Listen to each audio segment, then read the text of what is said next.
Swan's Deadtime Stories presents Roadside Assistance from the book of short stories entitled Creepy Short Horror Stories to Read to the Creature in the Closet by Winslow Swan.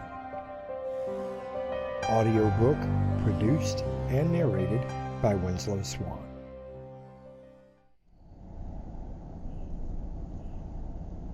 I told you what was going to happen. Bill Carver gripped the wheel even tighter.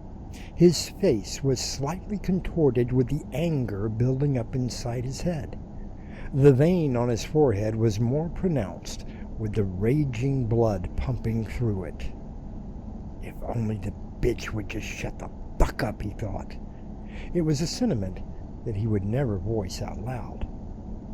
Let's face it, William, Molly said for the 1000th time. You are a screw-up, and you will always be a screw-up. Luckily, I was there to pull your ass out of the fire. Let's not mention Timothy. Yes, Bill finally said. Let's not mention Timothy. Right, sport? Timmy looked up from the back seat of the SUV. He smiled and went back to playing with his new toy.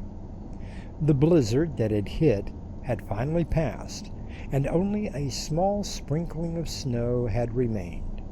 The road department had been exceptional in clearing away the major highways, making it a little safer to drive.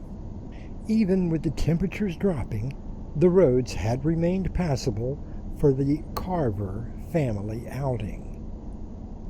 At least we had a family Christmas for a change, Molly said, with a little smile. I'm sorry that I had to work, Bill said, his anger abating a little. This was the first year that the company decided to close all of the stores on Christmas Eve. And the bonus that we got was pretty good, Bill continued. Gave us the money to get away from the house for a little while, Molly said. I didn't even know that you had a great Aunt Martha. She distanced herself from the rest of the family when she married her last husband, 20 years ago, Bill told her. This was the first time that I have even talked to her since I was a kid. I was surprised that she even remembered me. Well, she won't forget you now, Molly said with a sly grin. Bill only grinned himself and remembered what had happened only an hour ago. Glancing up in the rearview mirror, he saw his 10-year-old son playing with his new toy from his great-great-aunt, which made him smile more. Yes, Timmy, you really had a great time with your old man, didn't you? Bill asked. Are we going to do it again sometime? Timmy asked, placing the toy in the floorboard. Now, Timothy, Molly admonished. Christmas only comes once a year. I know, Timmy said, looking out of the window at the moon-reflected snow. I just thought... Bill kept his eyes on the road and asked, Thought what, big guy?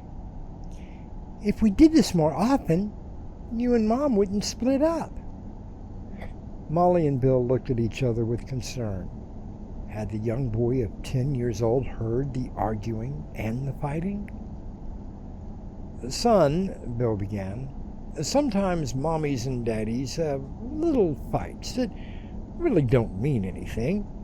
Your mommy was only concerned that daddy was working too many hours at the store and not spending enough time with his family. That's putting it mildly, Molly said under her breath. Bill gave her a warning glance and then motioned toward Timmy. So, as of this Christmas, Daddy is going to be spending less time at the store and more time doing things with his family, Bill said, his voice a little edgy. You mean like tonight? Timmy asked excitedly. I don't know about that, Molly said. We will just have to see what happens. Bill was concentrating on the road ahead, driving at a nice and steady pace of 40 miles per hour.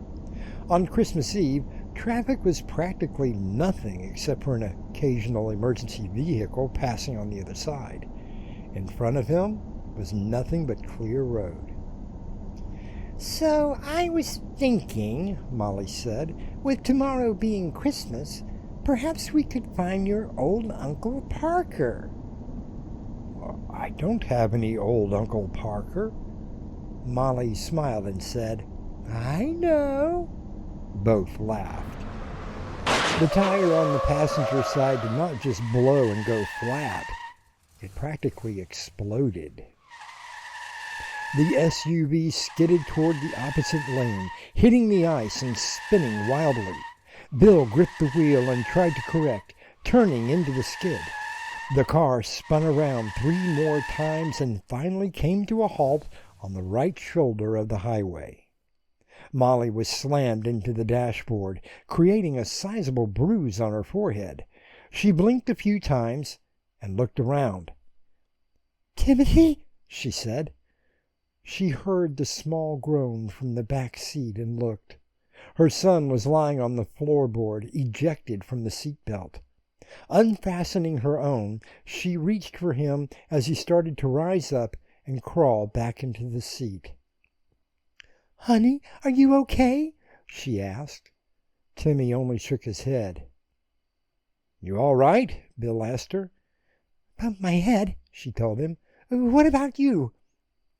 Bill felt his forehead and checked for any wounds. Everything seems to be okay.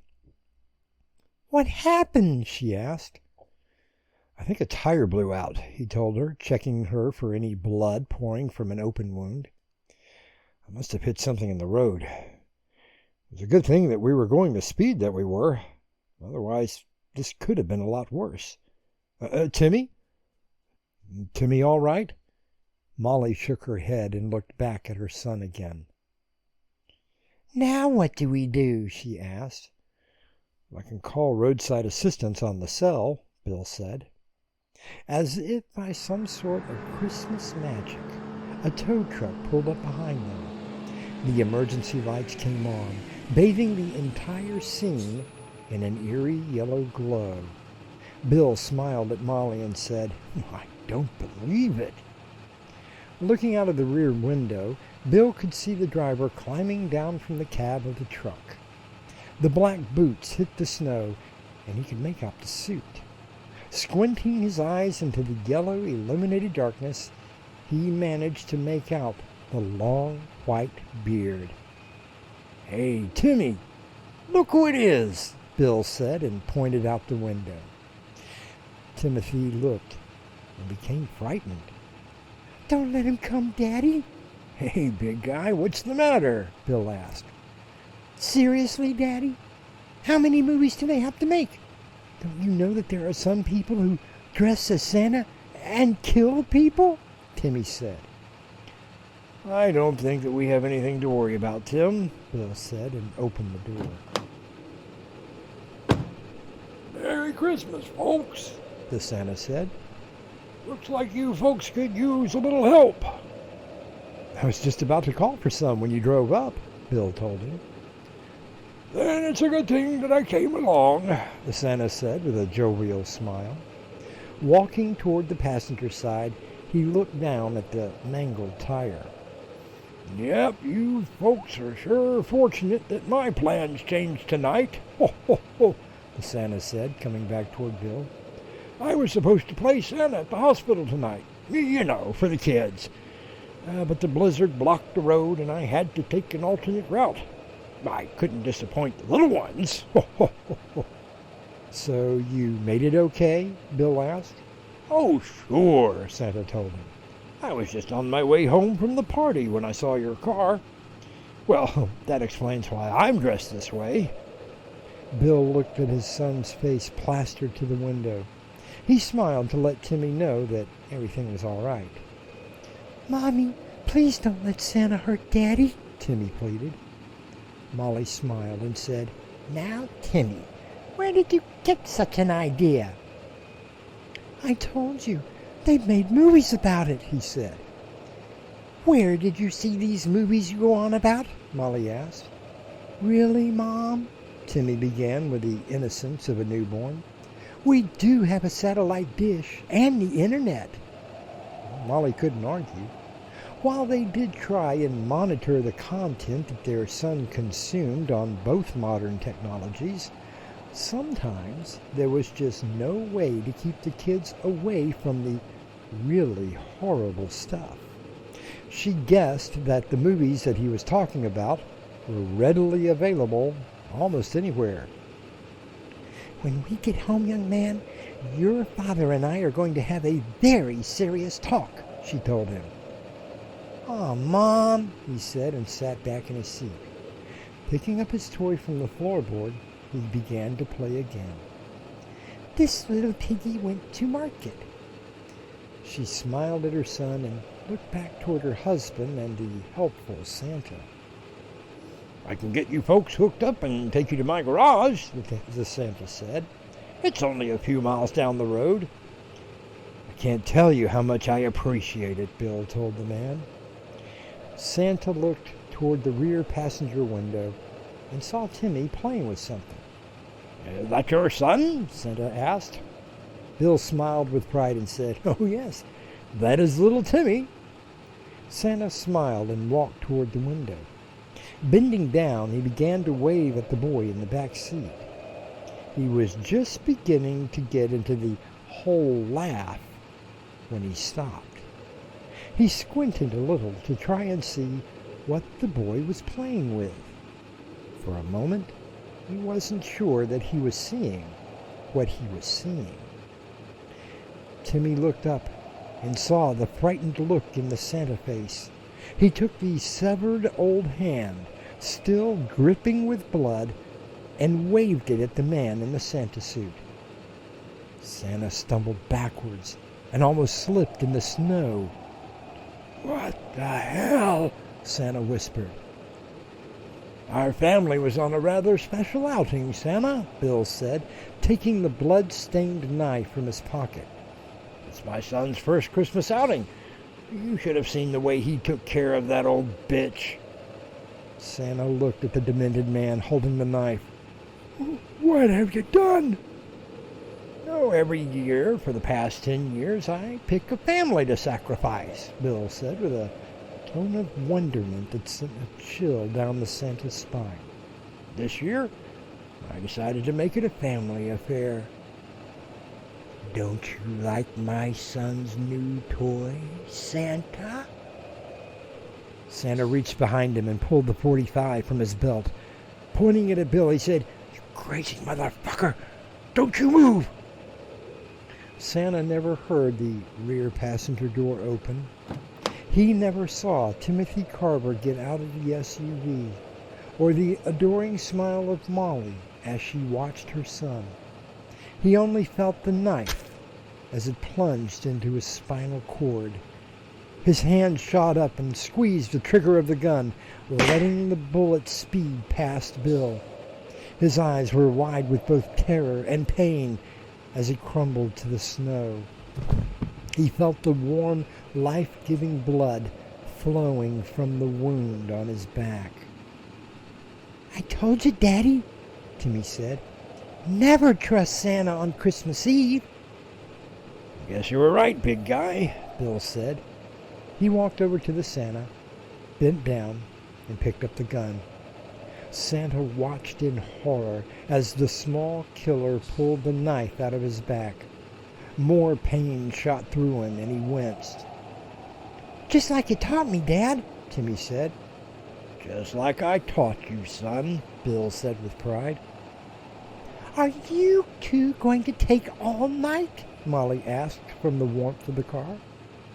Why don't you climb into the tow truck and get warm, dear? Bill told her. I'm sure the police will be looking for this vehicle soon. Molly smiled and walked toward the truck.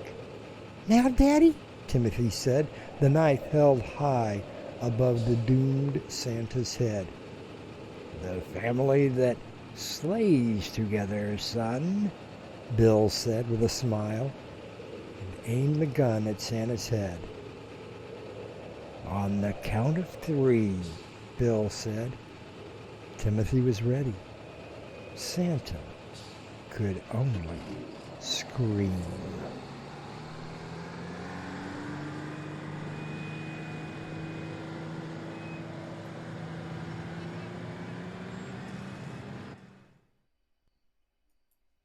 Epilogue.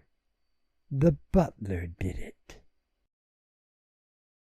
Have you heard any good books lately?